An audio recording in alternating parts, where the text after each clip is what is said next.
오늘은 여호와 샬롬 두 번째 시간입니다. 지난 시간 하나님께서는 기드온을 찾아가셨습니다. 기드온에게는 평안이 없고 또 불안한 삶이 가득한 그 삶을 살았죠. 또한 그것은 단지 기드온 삶이 아니라 이스라엘 백성 전체의 삶임을 우리가 살펴보았습니다. 이제 하나님께서는 기드온을 찾아가셔서 말씀해 주셨죠. 큰 용사여, 하나님이 여호와께서 너와 함께 계시도다 말씀을 해 주셨지만 기드온은 참 할 말이 많았습니다. 미디안에게 지배당하는 이스라엘 민족의 처지를 대변하듯이 어떻게 이 현실이 하나님과 함께 계시는 삶인가 라고 하나님께 항변하듯이 대답했습니다.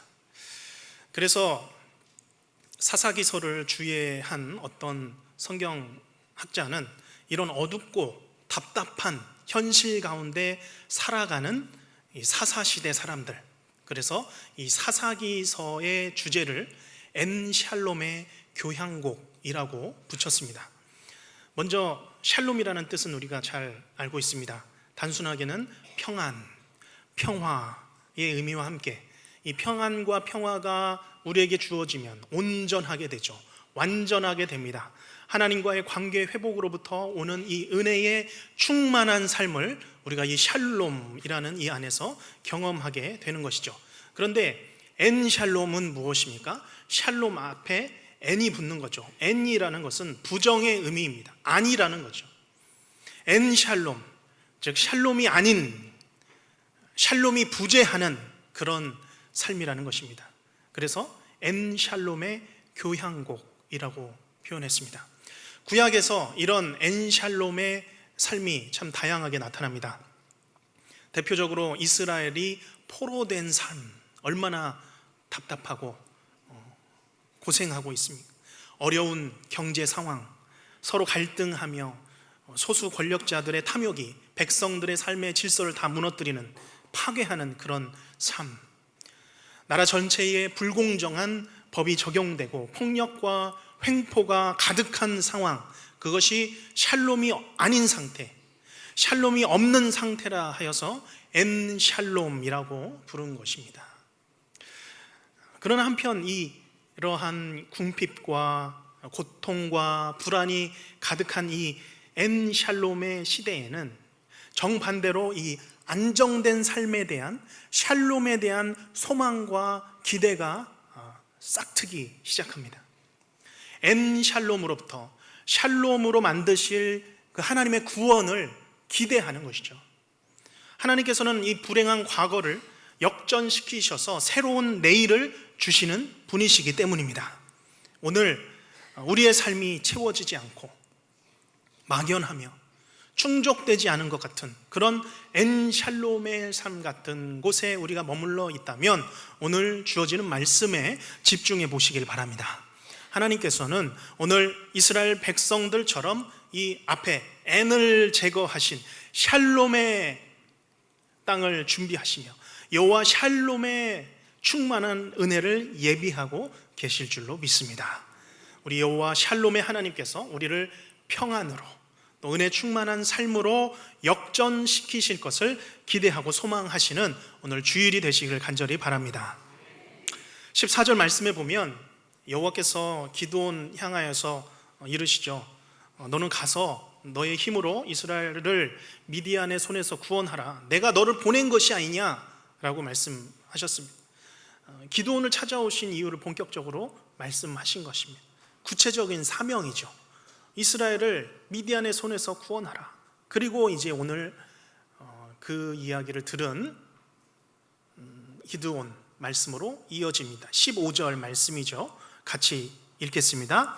그러나 기드온이 그에게 대답하되 오 주여, 내가 무엇으로 이스라엘을 구원하리이까?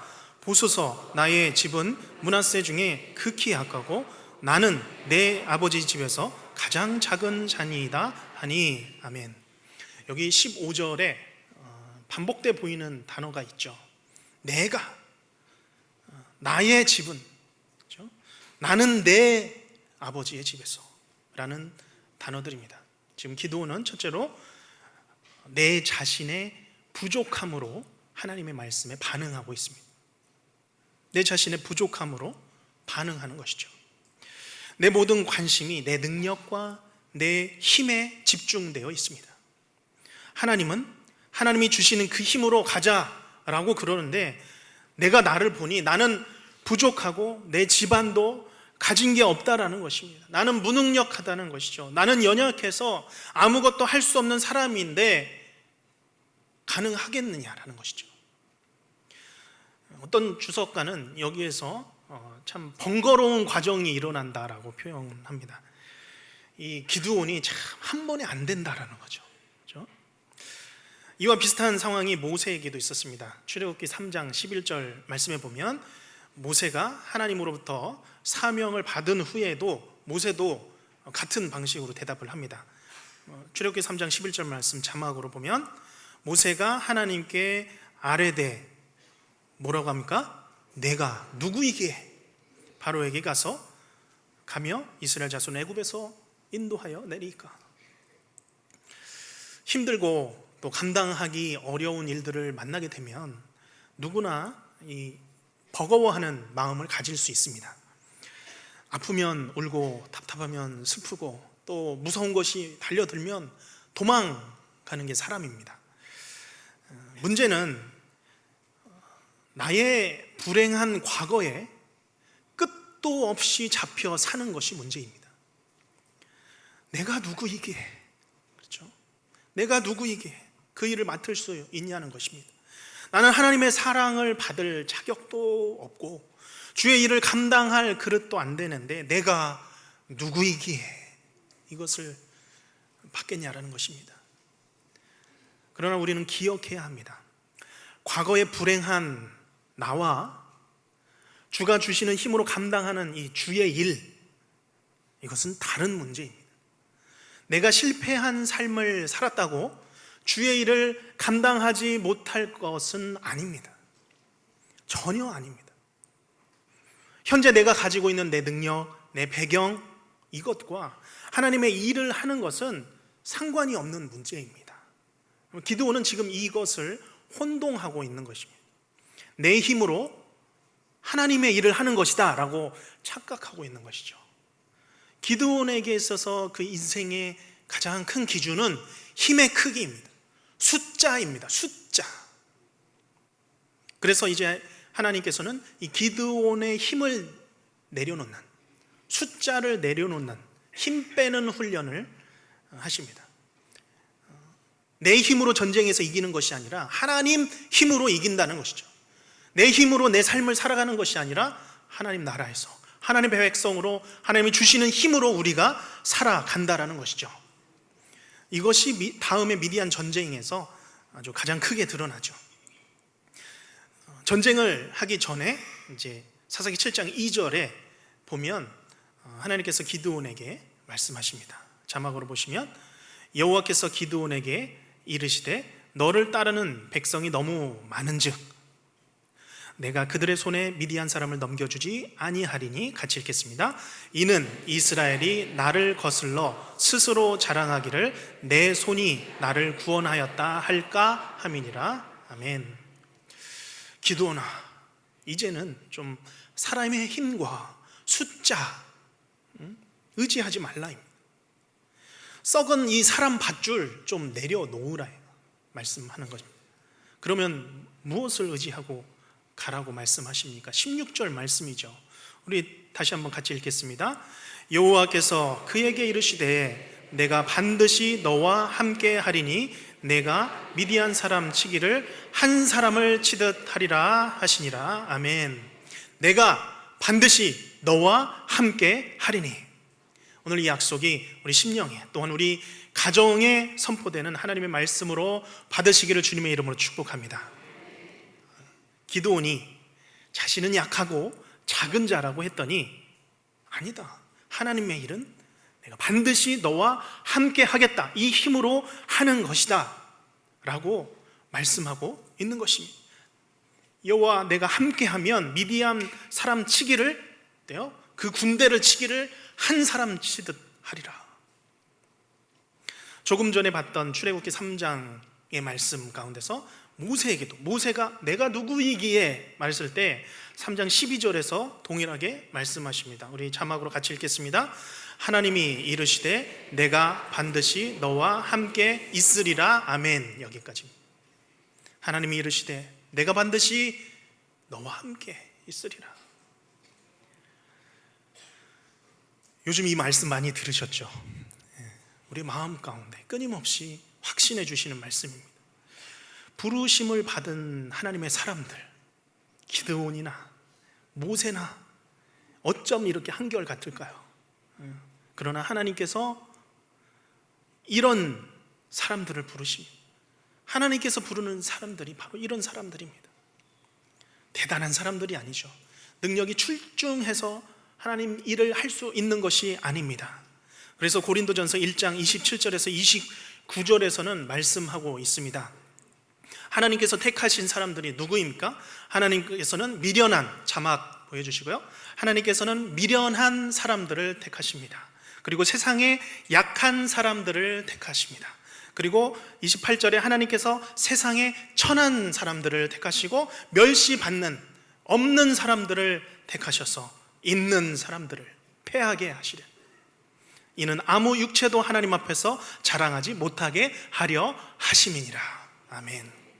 하나님은 강한 사람들, 힘 있는 사람들 택하시지 않는다는 것이죠. 때로는 미련하고 약한 사람들 택하셔서 하나님을 의지하고 하나님 붙들도록 만드셔서 하나님 일에 사용하신다는 것입니다.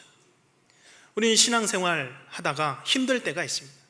주님의 일을 하다가도 내 힘에 붙여서 한계에 부딪혀 멈춰 설 때가 있습니다. 맡은 일들을 해야 되는데 제대로 못하는 것 같고 도저히 감당할 힘도 없고 내가 나를 볼 때 너무 작게 보이고 자신도 없고 나도 나를 못 믿고 아무것도 하지 못할 때가 있습니다. 그런데 그때에도 하나님께서 나를 택하시고 믿어주시는 분이신 줄로 믿으시길 바랍니다. 하나님께서는 이 시간 도저히 자신 없고 다 내려놓고 싶은 나에게 말씀하십니다. 내가 반드시 너와 함께 할 것이다. 얼마나 든든합니까? 오늘 우리 모든 성도님들의 삶에 기드온에게 함께 하신 이 하나님, 언제나 우리의 삶 가운데 함께 하시기를 주님의 이름으로 축복합니다. 진짜입니다. 말씀으로 우리에게 임하신 것입니다. 오늘도 내가 나를 향하여서 실망하고 또 실패할까 주저앉고 있을 때에 우리 여호와 하나님께서 우리와 항상 함께 하리라, 이 약속 믿고 그 손 붙들고 나아가시기를 바랍니다. 오늘 설교 여기서 다 끝나면 얼마나 좋겠습니까? 그렇죠? 여기까지 너무 전개가 너무 좋습니다. 자, 그런데 기드온은 좀 달랐습니다. 기드온, 둘째로 기드온이 하나님을 시험하는 장면입니다. 기드온이 여기서 이제 멈칫하는 것이죠. 내가 반드시 너와 함께 하리라 믿으면 되는데 기드온은 더 구체적인 것을 바랍니다. 우리가 똑같지 않습니까? 17절 말씀 같이 읽겠습니다. 기드온이 그에게 대답하되 만일 내가 주께 은혜를 얻었사오면 나와 말씀하신 이가 주 되시는 표징을 내게 보이소서. 아멘. 이제 기드온이 여호와의 사자에게 한 가지를 요청하죠. 당신이 여호와께서 보내신 분이시라면 증거를 보여주십시오. 18절에 보면 제가 예물을 가지고 올 테니 그때까지 떠나지 말고 여기 계셔 주시옵소서. 여호와의 사자가 그래 그렇겠다 대답까지 하시죠. 주님께서 말씀하셨다라는 그 증거를 눈으로 확인시켜 달라는 것입니다. 그래서 기드온이 예물을 준비하죠. 여기 예물은 어떤 제물이라기보다 하나님의 사람에게 드리는 어떤 선물, 고귀한 선물, 그래서 예물이라고 표현합니다. 아브라함도 창세기 18장에서 거의 비슷한 그런 예물을 하나님의 사람에게 드린 적이 있습니다. 여기 기드온은 이제 새끼 염소 한 마리를 준비합니다. 가루 한 에바, 20리터 정도의 그 에바로 가루로 부풀지 않는 무교병을 떡을 만들어서 소쿠리에 담습니다. 그리고 국물을 그릇에 담아서 여호와의 사자에게로 가져왔습니다. 먹을 게 풍성한 시기도 아니었죠. 적은 양이 아닙니다. 지금 한 사람이 먹기에는 넘쳐나는 분량이죠. 아마도 기드온은 여호와의 사자를 이제 어느 정도 하나님의 선지자로 생각했기에 음식을 대접하고 싶었을 것입니다. 그리고 그 선지자가 식사를 하고서 하나님이 보내신 분이 정말 확실하다면 어떤 방법으로든지 그 증거를 눈으로 볼 수 있게 뭐라도 보여줄 것이라고 생각했던 것 같습니다. 여러분, 하나님 시험해 보셨습니까? 하나님 시험해 보셨습니까? 기드온 참 어려운 사람입니다. 우리가 흔히 하는 말로 참 손이 많이 가는 사람입니다. 큰 용사로 부르실 때 하나님께 항변했고, 지금도 당돌하게 하나님이심을 증명해 달라고 합니다. 또 그 이후에도 양털을 가지고 또 하나님께 아뢰죠. 쉬운 말로 하나님을 시험하고 있습니다. 성경에서는 주 너의 하나님을 시험치 말라, 또 하나님은 악에게 시험 받지도 않는다 해서 우리가 하나님을 시험하는 것 아주 안 되는 것으로 알고 있습니다. 그러면 지금 이 기드온이 하나님께 요청한 이 시험은 어떻게 이해할 수 있을까요? 물론 지금 기드온의 마음에는 하나님을 향한 신앙이, 믿음이 하나도 없어서 그저 하나님을 재미로 테스트할 요량으로 시험하는 것이 아니었습니다. 지금 기드온은 진심입니다.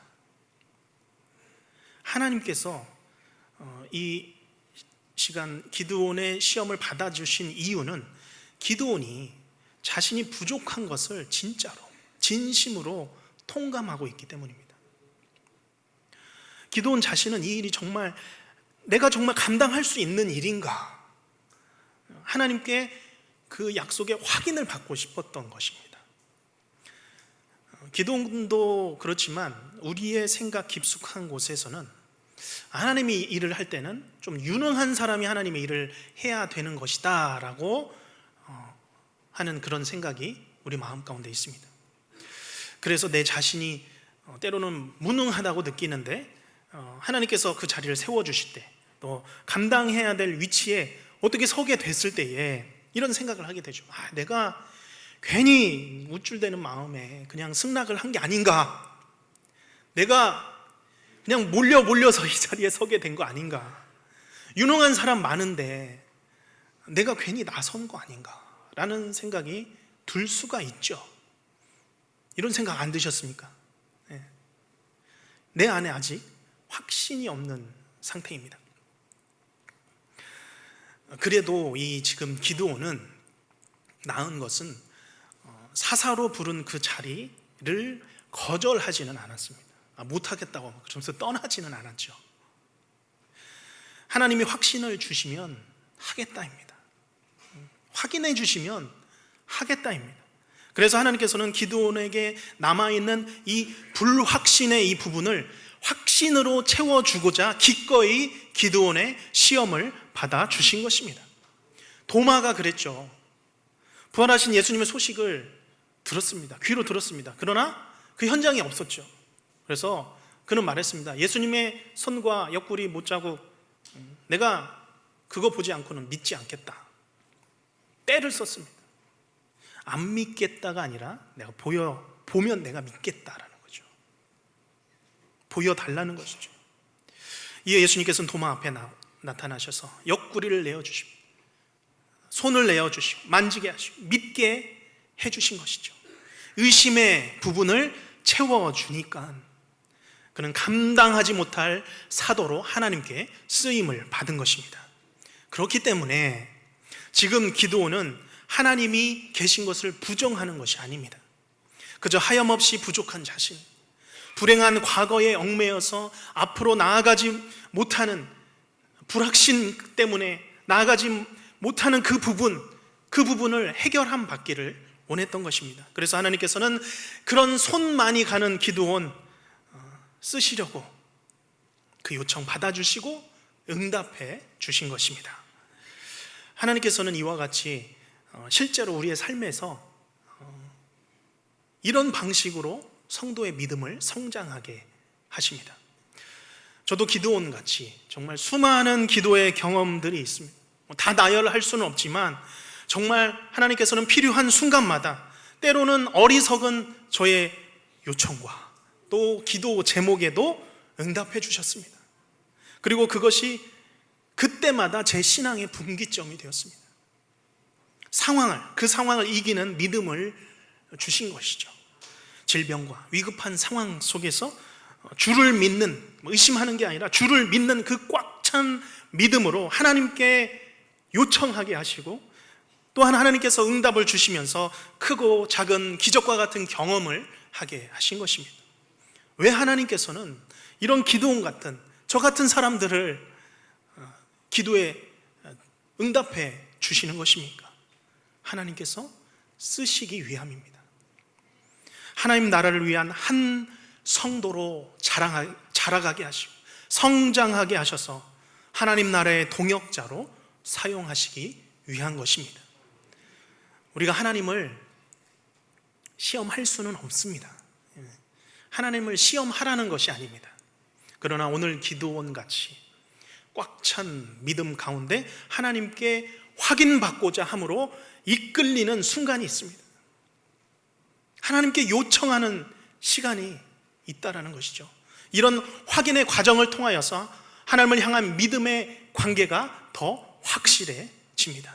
그렇기 때문에 하나님께서는 기드온 같은 성도의 생때를 들어주실 때가 있는 것입니다. 주께서 목적이 있으시면 기드온처럼 강청하는 성도의 기도를 들으시고 믿음을 더해 주시며 성장하도록 응답해 주시는 것입니다. 우리가 기도해 보시기를 바랍니다. 강청해 보시기를 바랍니다. 새벽에 도우시는 우리 하나님께 부르짖기를 바랍니다.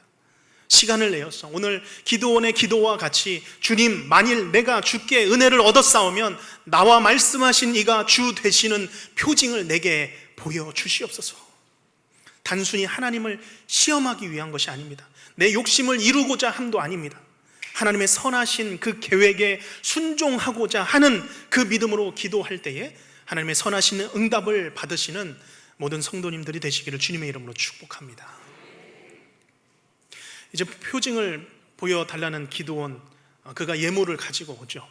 그런데 여호와 사자의 말씀이 20절에 하나님의 사자가 그에게 이르되 고기와 무교병을 가져다가 바위 위에 놓고 국을 부으라는 것입니다. 국을 그 예물 위에 부으라. 그 이후에 보면 불을 일으켜서 태울 것인데 누가 봐도 이제 불이 붙기 어려운 상황을 의도적으로 더 만드는 것이죠. 그리고 그때에 어떤 일이 일어납니까? 21절 말씀이죠. 21절 같이 읽겠습니다. 여호와의 사자가 손에 잡은 지팡이 끝을 내밀어 고기와 무교병에 대니 불이 바위에서 나와 고기와 무교병을 살랐고 여호와의 사자는 떠나서 보이지 아니한지라. 아멘. 증거를 보여주면 믿겠습니다 라는 이 기드온에게 이제 이 일이 일어난 거죠. 불이 어디에서 나옵니까? 바위에서 나옵니다. 바위 위에서, 바위 사이에서, 아래서 아닙니다. 바위로부터입니다. 단어 자체는 바위 자체입니다. 바위 자체에서 지팡이를 대었는데 지팡이에서 불이 나온 게 아니라 바위에서 불이 나와서 그 고기와 무교병을 다 태운, 젖어있는 그 모든 예물들을 다 태워 살랐는데 그때 여호와의 사자는 눈에 보이지 않게 된 것이죠. 말도 안 되는 상황을 보여주신 것입니다. 기드온이 이 순간 하나님을 만납니다. 하나님을 경험한 것입니다. 비록 여호와의 사자지만 하나님을 만난 것이죠. 그리고 하나님이신 것을 확인했으니 아마 그에게 주신 그 사명도 확실해졌을 것입니다. 더불어 기드온의 모든 인간적인 이 계산의 틀이 다 무너졌을 것입니다. 힘의 공식도 다 무너졌을 것입니다. 여호와 하나님을 만나면서 자신이 눈으로 보며 셈하고 신뢰하고 믿어왔던 것 무너지면서 비로소 하나님을 보게 될 때 어떠한 일이 생겼습니까? 기드온 안에 두려움이 생겼습니다. 하나님을 대면한 두려움이죠. 경외함이죠. 아차, 진짜구나. 내가 하나님과 이야기했구나. 내가 하나님을 대면했구나. 내가 하나님을 시험했구나. 큰 충격을 받게 되죠. 동시에 여호와의 사자를 대면했으니 이제 죽게 됐다라고 생각했던 것입니다. 그런데 정말 놀라운 것은 그 순간 하나님께서는 기드온의 이 두려운 모든 마음들을 다 몰아내십니다. 그리고 그 대신에 풍성하게 채우시는 것이 있었습니다. 우리 23절, 24절 말씀, 우리에게 주시는 말씀을 받으며 함께 읽겠습니다. 여호와께서 그에게 이르시되 너는 안심하라, 두려워하지 말라, 죽지 아니하리라 하시니라. 기드온이 여호와를 위하여 거기서 제단을 쌓고 그것을 여호와 살롬이라 하였더라. 그것이 오늘까지 아비에셀 사람에게 속한 오브라에 있더라. 아멘. 너는 안심하라, 두려워하지 말라, 죽지 않는다. 이제 여기서 여호와 샬롬이 선포되고 있습니다. 이게 한글로는 안심하라라는 단어가 있습니다. 안심하라라는 단어가 히브리어로 샬롬입니다. 하나님께서 무너진 이 기드온의 마음에, 두려움에 가득 찬 이 마음에 샬롬으로 그 모든 두려움을 다 밀어내십니다. 파도처럼 그가 감당치 못할 하나님의 평안으로 그 은혜로 가득 찬 만들어주시는 것이죠. 이 기드온을 향하여서 마치 이렇게 말씀하시는 것 같습니다. 기드온아, 내 삶에 채워지지 않았던 것이 있다. 바로 여호와의 샬롬이다. 너는 이 샬롬의 땅에 살아도 여호와 샬롬을 경험하지 못하고 있었구나. 샬롬이 있으면, 여호와 샬롬이 있으면 너가 무엇이든 할 수 있다. 너의 부족한 것 여호와 샬롬이 다 할 것이다. 너의 나약하고 겁많고 수줍어하고 나서지 못하는 부분 걱정하지 말아라. 여호와 샬롬이 다 할 일이다 말씀하시는 것이죠. 그리고 기드온이 제단을 쌓습니다. 그 이름 무엇입니까? 여호와 샬롬, 여호와 안심의 제단입니다. 곧 여호와는 평화이시다, 여호와는 안심케 하시는 분이시다 부르고 있습니다. 개역 개정을 필사해 보신 분은 여기서 여호와 샬롬이 아니라 살롬으로 기록된 것을 아마 발견하셨을 것입니다. 아마 잘 읽으신 분은 발견하셨을 텐데요. 살롬은 문자적 표기이고 샬롬은 발음상 표현으로 읽으시면 되겠습니다. 오늘 이 기드온은 이 엔샬롬의 땅에 여호와 샬롬의 제단을 쌓습니다. 그리고 그곳을 여호와 샬롬이라고 선포합니다. 엔샬롬의 땅 가운데 엔샬롬이 종식되는 것을 선포하는 것이죠. 기드온의 이름의 뜻이 무엇입니까? 끊어내다, 베어내다 입니다. 기드온은 지금 엔샬롬을 끊어내는 것입니다. 샬롬을 선포하고 있는 것이죠. 지난날의 불신과 불행한 과거를 다 베어냅니다. 우상 숭배와 교만을 베어내는 것입니다. 잘라내는 것입니다. 복음서에서 예수님은 죽으시고 부활하실 것을 들었던 그 제자들, 이제는 두려움에 떨던 제자들에게 말씀하시죠. 요한복음 14장 27절 무엇이라 말씀하십니까?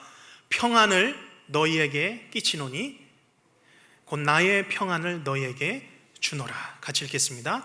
내가 너희에게 주는 것은 세상이 주는 것과 같지 아니하리라. 너희는 마음에 근심하지도 말고 두려워하지도 말라. 아멘.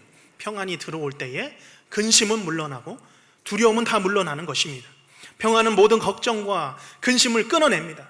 베어냅니다. 평안은 앞두고 있는 모든 것들에 대한 두려움들을 다 베어내는 것입니다. 오늘 우리는 무엇을 근심하고 있습니까? 무엇을 염려하며 살아가고 있습니까? 여호와의 샬롬, 여호와의 평안을 선포하시기를 바랍니다. 오늘 기드온은 불안을 끊어냈습니다. 지난날의 불신을 다 베어냈습니다. 그것이 여호와 샬롬의 제단을 쌓아 올리는 것입니다. 아직 상황은 변한 것이 없습니다. 아직 전쟁도 시작되지 않았습니다. 똑같습니다. 상황은 변하지 않았습니다. 그러나 먼저 선포하는 것이죠. 평안이 있을지어다. 여호와 샬롬, 여호와의 평안이 있을지어다. 모든 걱정과 두려움을 만드는 사단의 권세는 다 떠나갈지어다. 우리의 삶이 고단하고 혼란스럽습니까? 평안을 선포하며 우리가 진심으로 자복하며 회개할 때에 하나님께서는 그 기도를 들으시고 여호와의 샬롬, 가득한 은혜로 채워주시고 응답해 주실 것을 믿으시길 바랍니다. 우리 자녀들에게 사로잡혀 있는 만몬의 우상, 돈의 우상, 출세의 우상, 성공의 우상, 일시적인 쾌락의 우상, 눈에 보이는 것을 쫓아 살아가는 그 모든 시대의 우상이 있습니까? 하나님께서 엔 샬롬이 되도록 모든 엔 샬롬의 것들을 베어내는 역사가 우리 가정과 교회에 임하기를 바랍니다. 그런가 하면 우리 가운데 마음의 질병과 정신적인 어려움 가운데 있는 자녀들, 가정, 교회, 성도들이 있습니까? 하나님께서 이 시간 모든 엔 샬롬의 질병들을 주의 손으로 끊어내시고 꺾어버리시기를 주님의 이름으로 축복합니다. 마음의 상처가 주 예수 그리스도의 사랑으로 치유되기를 축복합니다. 하나님께서 그 마음 위로하시되 마음을 붙들고 있는 모든 사단의 권세들을 결박하여 주시고 예수 그리스도의 마음, 예수 그리스도께서 그 마음 가운데 자정하여 주셔서 다스리시고 통치하시고 붙들어 주시기를 소원합니다. 그리하여서 엔 샬롬의 시대에, 이 어지러운 시대에 여호와의 은혜가 충만한 여호와 샬롬의 기적을 경험하시는 개선의 모든 성도님들이 되시기를 주님의 이름으로 축원합니다. 기도하겠습니다.